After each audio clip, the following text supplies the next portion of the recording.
Now we're going to start our strength and endurance program. The first exercise that we're going to do in this program is resisted hip flexion. So a chair is going to be used for stability, and we're going to use an ankle weight to provide a little bit of resistance for this exercise.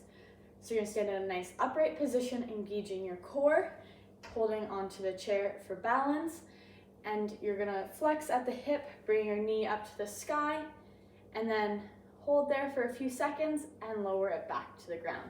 This is going to be done 8 to 10 reps for 3 sets on each side. The second exercise in our strength and endurance program is hip abduction with an elastic.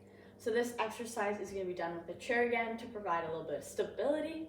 You're going to be standing in a nice upright position with your core engaged, and you're going to use your glute medius to pull your leg out to the side into hip abduction. You're going to hold there for 2 seconds and then bring it back into the body. This is done 8 to 10 reps, 3 sets on each side of the body. The third exercise in our strength and endurance program is hip extension with a band. So we're going to need our chair again to provide some stability. The elastic is wrapped around the leg of the chair and then also around the leg of the patient.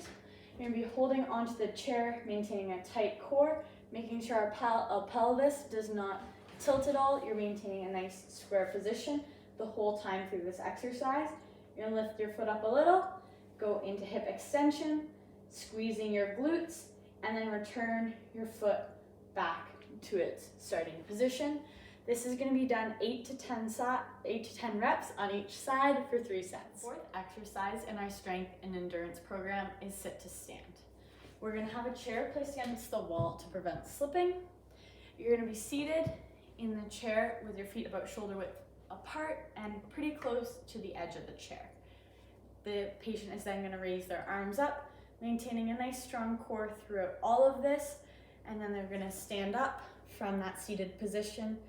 And then once you get to standing, they're going to sit back down into that chair again. This exercise is going to be done 8 to 10 times for 3 sets and hopefully helps in daily living. So our last exercise in our strength and endurance program is walking. So here we are at the treadmill.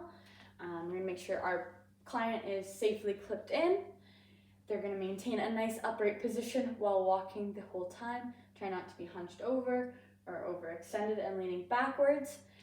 So while maintaining that nice position, they're going to walk for 20 to 60 minutes, 3 to 5 times a week at 55 to 80% of their heart rate maximum. And that is it for our strength and endurance program. Now we're going to go to our agility, balance, and coordination. Before we start our strength and endurance program, it's important to say that these exercises will be done for 12 weeks. And depending on the exercise, they'll be done either 3 to 5 times in that week.